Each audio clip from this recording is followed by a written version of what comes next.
The funny thing about a leaking pipe is that you always notice the water too late. But the funny thing about falling for someone is that you don't realize your heart has been leaking long before they arrive. Looking back now, I can honestly say the broken pipe in my apartment wasn't the biggest disaster that happened that Tuesday morning. It was only the beginning of a story that completely rearranged my life. My name is Noah Carter, and at 27, I believed I had finally mastered the art of living alone.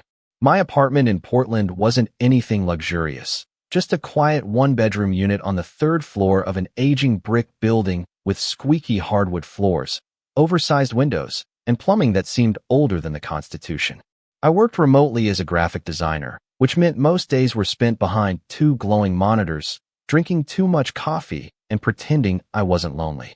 My last relationship had ended nearly a year earlier, leaving behind an empty side of the bed and a promise to myself that I would never confuse kindness with forever again. So when I woke up to an icy splash, soaking my socks before 8 in the morning, romance was the last thing on my mind.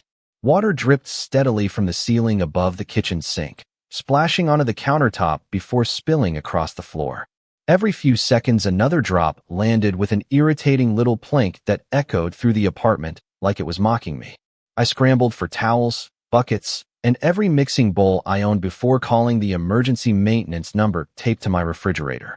The sleepy dispatcher apologized, explained that the building's regular technician was unavailable, and promised to send a local plumber within the hour.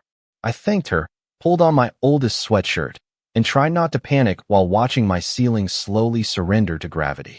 52 minutes later, someone knocked on my door. I expected an older man with a toolbox and tired eyes. Instead, I opened the door to someone who looked like he had accidentally wandered out of a commercial for outdoor clothing. He stood several inches taller than me, broad-shouldered without looking intimidating.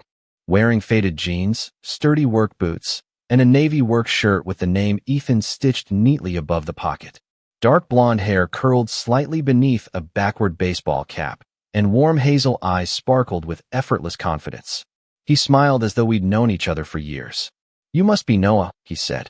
"I was hoping the emergency wasn't your coffee maker. I don't negotiate with caffeine addicts before 9. I blinked, caught completely off guard before an embarrassed laugh escaped me.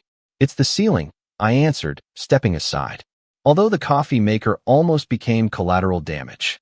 "Good," he replied with a grin as he walked inside carrying a red toolbox. "Because replacing plumbing is easier than replacing true love." I rolled my eyes so dramatically it almost hurt. "Do you flirt with every customer?"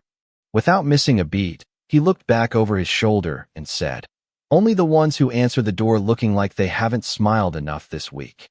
For reasons I couldn't explain, my cheeks warmed immediately.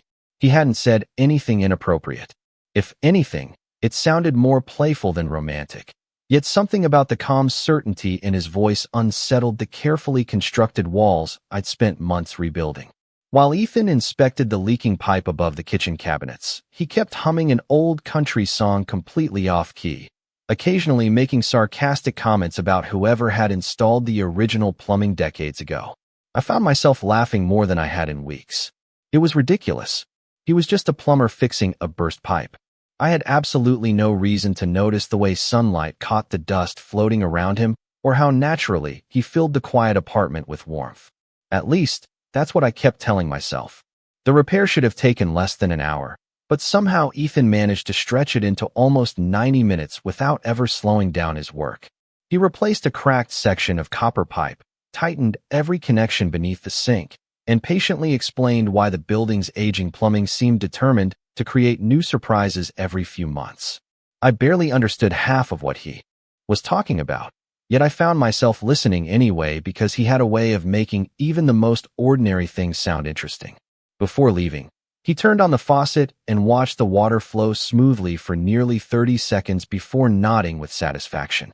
"Looks like your kitchen survived another day," he said as he wiped his hands with a clean shop towel. "I guess I owe you something for saving it," I replied with a smile. He shrugged casually. "A smile is a pretty good tip." Then he tipped the brim of his backward cap, picked up his toolbox, and walked out the door before I could think of anything clever to say back. For the rest of the afternoon, I caught myself glancing toward the front door more times than I wanted to admit. It was ridiculous. He was just doing his job.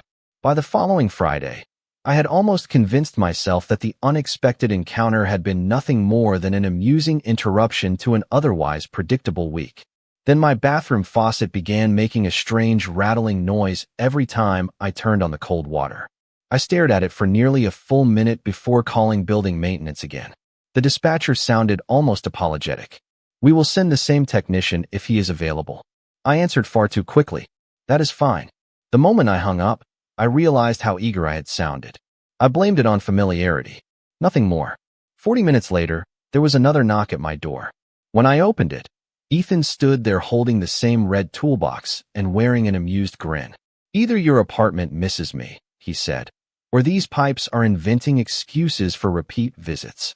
I folded my arms and tried to look unimpressed. "Pretty confident for someone who claims he fixed everything." "Confidence is free," he replied. "Extra repairs cost the building." I laughed before I could stop myself.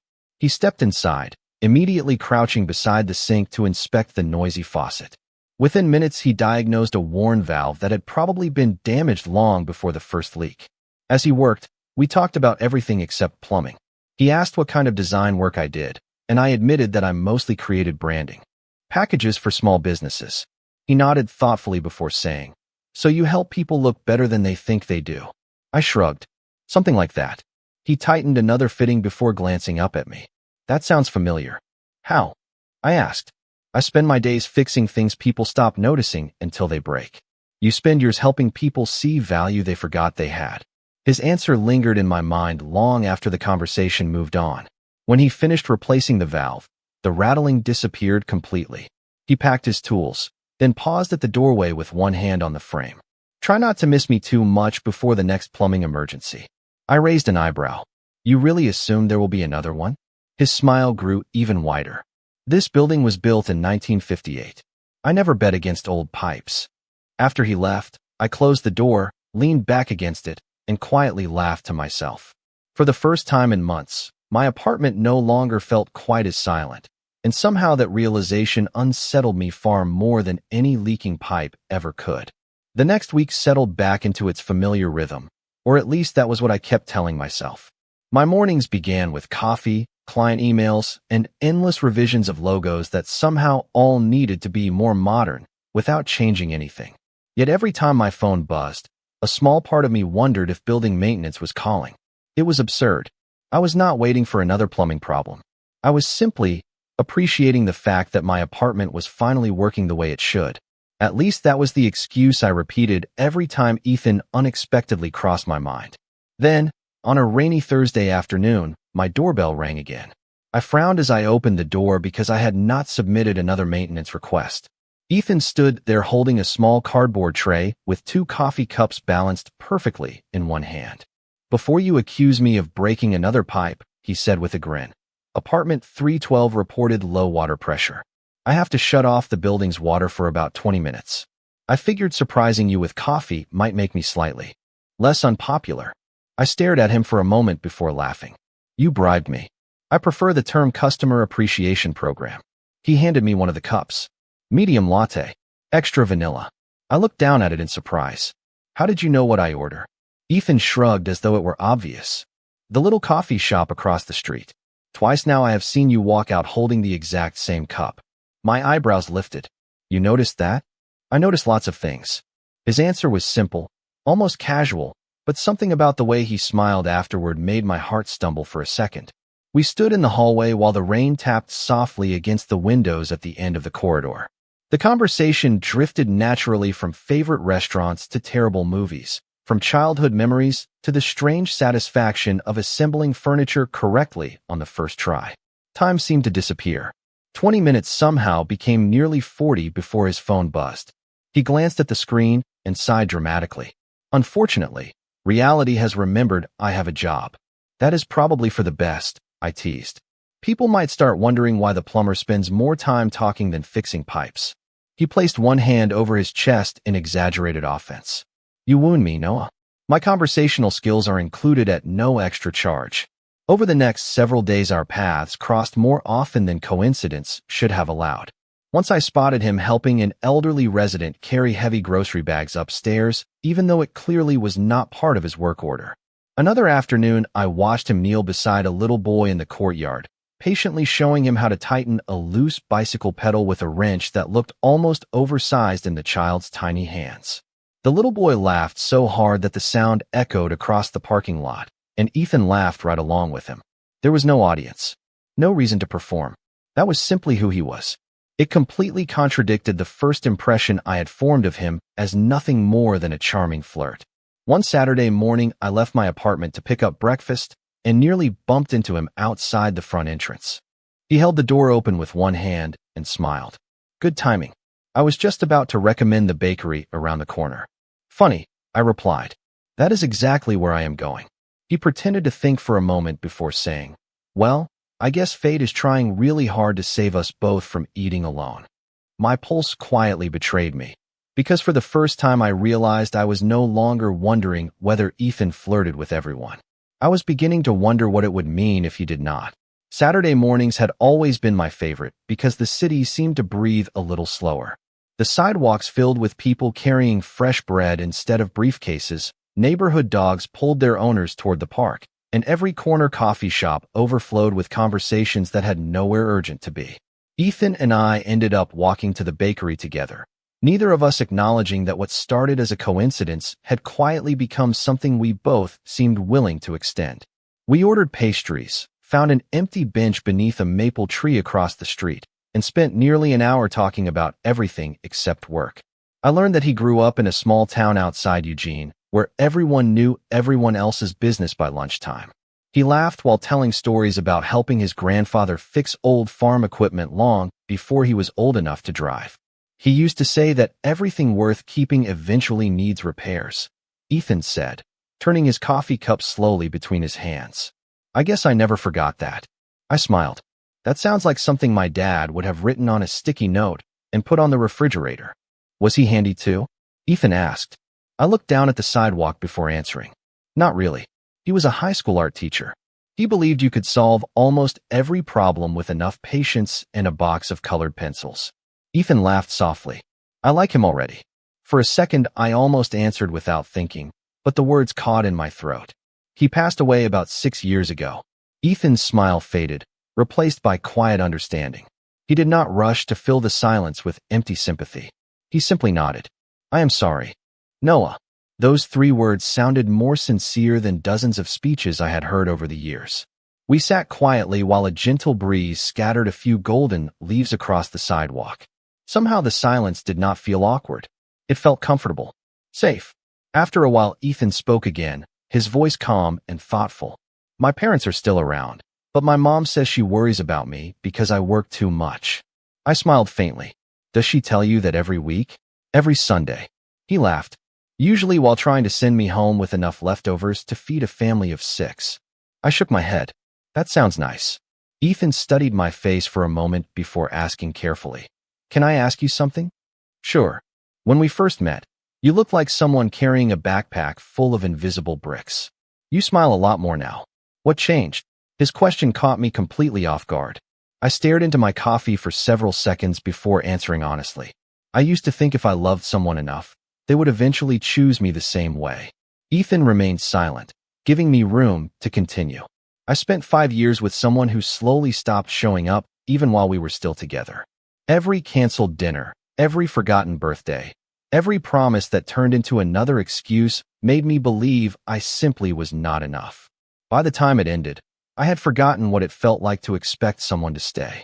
The words came easier than I expected. Maybe because Ethan never interrupted. Maybe because he looked at me as though every sentence mattered. After a long pause, he quietly admitted, mine ended differently, but it still hurt. We wanted different futures. Neither of us was wrong. We were just walking toward different destinations. He smiled gently before adding, it took me a long time to stop treating every goodbye like proof that something was broken inside me. I looked at him, really looked at him, and realized that beneath all the jokes and effortless confidence was someone who understood disappointment just as well as I did. The playful plumber who seemed to flirt with life itself suddenly felt much more real, and for the first time in longer than I could. Remember, opening my heart no longer seemed quite as impossible. The weeks that followed settled into an easy rhythm that neither of us questioned anymore. Ethan still came by the building for scheduled maintenance, and somehow our conversations always lasted a few minutes longer than they needed to. Sometimes he would wave from the parking lot if he spotted me carrying groceries. Other times he would knock on my door just long enough to tell me the building water would be shut off for an hour before hurrying away to another job. None of it felt forced. It simply became part of my life in the same quiet way morning coffee or watching the rain through my kitchen window had always been. Then one Wednesday afternoon, everything changed because of something completely ordinary. I was reaching onto the highest shelf in the hallway closet, trying to pull down a heavy storage bin filled with old sketchbooks. I should have used a step stool. Instead, I stretched a little too far, lost my balance, and the plastic container slipped from my hands. It crashed onto the floor with a loud bang, sending notebooks, framed photographs, and loose papers scattering across the apartment. I managed to catch myself before falling, but in the process I twisted my ankle awkwardly. The sharp ache made me sit down immediately, more surprised than frightened. As I rubbed my ankle and looked at the unbelievable mess surrounding me, someone knocked on the door. I laughed quietly at the timing before carefully standing and limping across the living room. When I opened it, Ethan stood there holding a clipboard. His cheerful expression disappeared almost instantly. "Noah, what happened?" "Nothing dramatic," I answered with an embarrassed smile. Gravity won another round. He glanced past me and saw the overturned storage bin, papers covering the floor, and the picture frames lying where they had landed. "Can I come in?" I nodded without hesitation. Ethan set the clipboard aside and walked over, his attention immediately settling on my uneven steps. "You are limping." I twisted my ankle. "It is annoying more than anything." He looked relieved that it was not serious, then pointed toward the couch. "Sit down for 5 minutes." "That is not a request." I raised an eyebrow. "You are surprisingly bossy." "Occupational hazard," he replied with a grin. "People who ignore simple instructions usually end up calling me twice." I laughed and did exactly what he said. While I rested, Ethan quietly gathered the scattered sketchbooks, stacked the photographs, and carefully placed every frame on the coffee table. He handled each item with surprising care, pausing when he noticed a drawing tucked inside one notebook. "Did you make this?" he asked. I nodded. "Years ago, before client work became my full-time job." He studied the sketch for another second before looking back at me. "Noah, this is incredible." I shrugged instinctively. "It is just an old drawing." Ethan closed the notebook gently. "No, it is something you created. There is a difference." His words settled somewhere deep inside me because they sounded exactly like someone speaking to a person instead of speaking about a piece of paper. After making sure I could stand comfortably, he insisted on carrying the empty storage bin back into the closet himself. Before leaving, he stopped at the front door and smiled in that familiar way that somehow always made the apartment feel brighter. "Next time you decide to wrestle with a closet, call me first." I laughed. "You repair plumbing, not poor decisions." He slipped his hands into his pockets and answered softly. "Noah, I am beginning to think helping you with both might be my favorite part of the week." Long after the door closed behind him, I looked around the apartment that now felt strangely peaceful again. The mess had been cleaned up, my ankle already hurt less, but what stayed with me most was the realization that Ethan had never once acted as though helping me was an inconvenience. Somewhere between the broken pipes, shared coffee, quiet conversations, and a room full of scattered memories, he had become the first person in a very long time who made me believe that maybe I did not have to carry every burden by myself. For the next several days, I expected another unexpected knock on my door, another terrible joke about aging pipes, or another excuse to spend a few minutes talking before Ethan hurried off to his next appointment. Instead, the hallway outside my apartment stayed unusually quiet. Monday passed without seeing him. Tuesday came and went just as quietly. By Wednesday, I caught myself glancing out the living room window whenever a work van pulled into the parking lot below, only to feel slightly ridiculous each time it belonged to someone else. I reminded myself that he had his own life, his own schedule, and dozens of customers besides me. We were friends. Maybe something more was beginning to grow beneath the surface, but neither of us had said it out loud. Still, the silence felt louder than it should have. I tried distracting myself by accepting more freelance projects, reorganizing my workspace, and even attempting to cook recipes that had been sitting untouched in a cookbook for months. Nothing seemed to occupy my thoughts for very long before they drifted back to Ethan. Had he been assigned to another neighborhood? Had he taken a vacation? Was he simply busy? Every explanation sounded reasonable, yet none of them eased the strange emptiness that had settled over my apartment. Late Friday afternoon, I finally decided to leave my desk and take a walk through the neighborhood. The crisp autumn air carried the scent of wet leaves and fresh bread from the bakery around the corner. I bought a coffee, wandered without any particular destination, and eventually found myself passing the small community garden a few blocks away. That was when I saw him. Ethan stood near the entrance, talking with another man about his age. They looked remarkably alike, sharing the same light brown hair and easy smile. Before I could call out, the other man wrapped Ethan in a quick, heartfelt hug. Ethan returned the embrace without hesitation, laughing at something I could not hear. The scene lasted only a few seconds, completely innocent, but my feet stopped moving anyway. A familiar ache spread quietly through my chest, one I had promised myself I would never experience again. My mind began filling the silence with stories that had never actually happened. Maybe Ethan had been seeing someone all along. Maybe all those conversations, coffees, and playful smiles were simply part of his naturally friendly personality. Maybe I had mistaken kindness for affection once again. The old fears I thought I had buried returned with surprising speed, whispering that I had imagined everything. I turned away before either of them noticed me and walked home much faster than I had intended. My apartment greeted me with the same stillness it always had, yet this time it no longer felt comforting. I placed my untouched coffee on the kitchen counter and stared absent-mindedly at the faucet Ethan had repaired weeks earlier. Water flowed perfectly from it now, smooth and steady without a single leak. Somehow that made me smile sadly. He had fixed everything around me except the part of my heart that had started hoping again. The following morning there was a gentle knock at my door. I froze for a moment before opening it. Ethan stood there holding a small paper bag from the bakery, his familiar smile ready to appear. "I figured you might like breakfast," he began warmly. Before he could finish, I forced a polite smile that felt painfully unfamiliar. "That is thoughtful, Ethan, but I have a lot of work today." Confusion flickered across his face. "Everything all right?" I nodded too quickly. "Everything is fine." The words sounded convincing enough to anyone who did not know me well. Unfortunately, Ethan had started to know me better than almost anyone. He studied my expression for a brief moment, as though trying to solve a puzzle that suddenly no longer fit together. Finally, he gave a small nod, handed me the paper bag anyway, and said softly, "Okay, if you change your mind, you know where to find me." As the door closed between us, I leaned against it and closed my eyes. I told myself that creating distance was the smart choice. After all, hearts that stayed carefully guarded could not spring new leaks.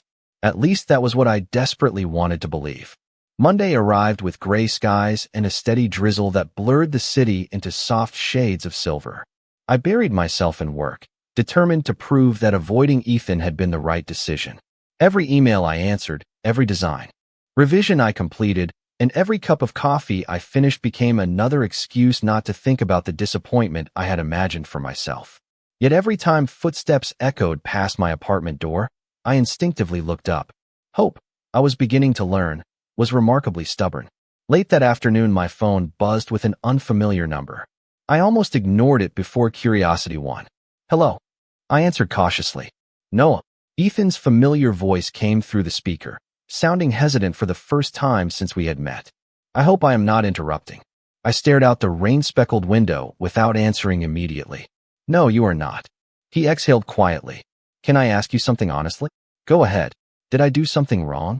His question caught me completely off guard because there was no defensiveness in his voice, only genuine concern.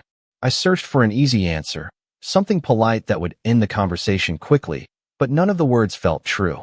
"You did not do anything," I finally replied. Ethan remained silent for a moment before speaking again. "Noah, I fix broken pipes for a living. I know the difference between a problem that appears suddenly and one that has been leaking for a while. Whatever changed between us, it did not happen overnight." Despite everything, I laughed softly. "That might be the most Plumber thing anyone has ever said." "Probably," he admitted. But I meant every word. Another long silence settled between us until I quietly asked, "The man I saw you with at the community garden, who was he?" Ethan sounded genuinely confused. At the garden? A few days ago. You hugged him. There was a pause that lasted barely 2 seconds before he burst into relieved laughter.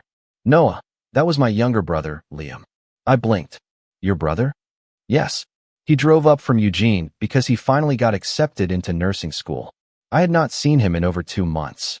My face grew warm with embarrassment, even though he could not see me. Ethan's laughter softened into something much gentler. You thought.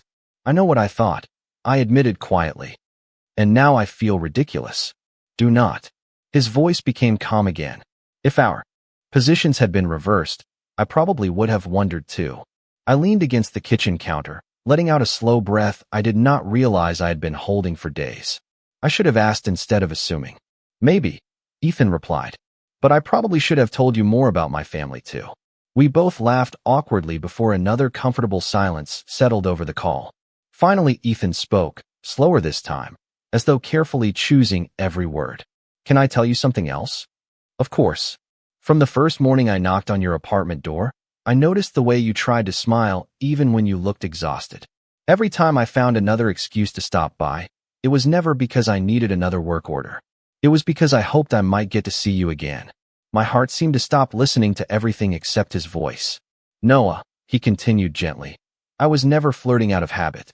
I was trying, probably a little too obviously, to get the attention of one person. I closed my eyes as the truth quietly settled into every empty space my doubts had occupied. For days I had been protecting myself from a story that had existed only inside my own fears. Ethan had never disappeared because he lost interest. He had simply been living his life, while hoping there would still be room in it for me. And for the first time in years, the walls I had built around my heart no longer felt like protection. They felt like the only thing standing in the way of finally letting someone in. The next morning the rain had disappeared, leaving behind one of those crisp autumn days that made the whole city feel freshly washed. Sunlight poured through my apartment windows, illuminating every corner that had seemed so heavy only 24 hours earlier. I stood in my kitchen holding a mug of coffee that had already gone cold because my thoughts refused to settle. Ethan's words echoed in my mind over and over. He had never been playing games. Every joke, every unexpected coffee, every extra conversation in the hallway had been sincere. The only thing standing between us had been my own fear of repeating the past. I looked around the apartment and laughed, quietly to myself.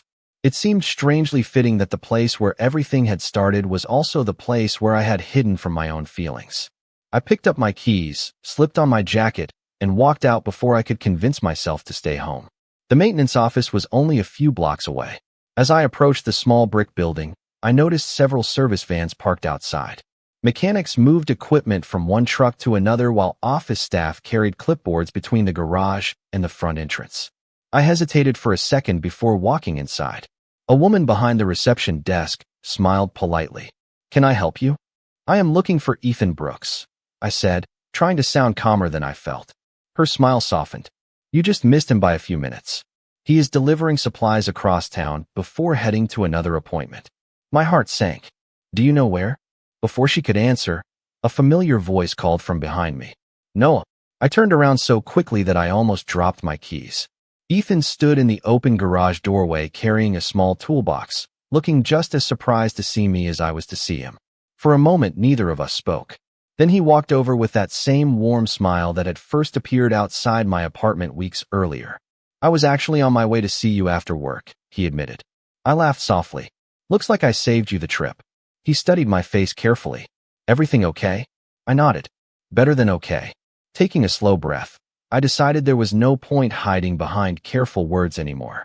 I spent a long time believing that if someone seemed too kind, it meant I was probably imagining things. I convinced myself that protecting my heart was safer than asking difficult questions. Ethan remained completely still, giving me the same patient attention he always had. But then I realized something. I continued. The only thing more frightening than getting hurt again is letting fear make every decision for the rest of my life. His expression softened into the gentlest smile I had ever seen. Noah, I smiled back before I lost my courage. You once told me that everything worth keeping eventually needs repairs. He laughed quietly. I did say that. Well, I replied, I think my heart has been under construction for a long time. Ethan took one small step closer, leaving plenty of space between us while still making it clear he was fully present. "Can I tell you something?" he asked. "Always." He looked directly into my eyes and spoke with the same calm sincerity that had slowly earned my trust. "From the day I walked into your apartment, I never wanted to become the guy who fixed one leaking pipe.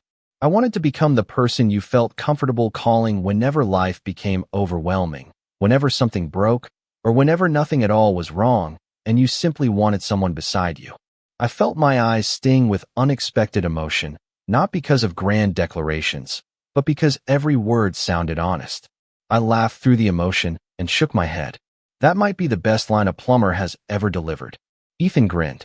"It is not a line." I smiled back, feeling lighter than I had in years. "I know. That is exactly why it worked." Life did not transform overnight into a perfect movie ending, and I think that was exactly what made it beautiful. The following weeks were filled with ordinary moments that somehow became extraordinary simply because we shared them together. Ethan still spent his days repairing leaking pipes, replacing worn valves, and helping residents who never remembered to call maintenance until the last possible minute.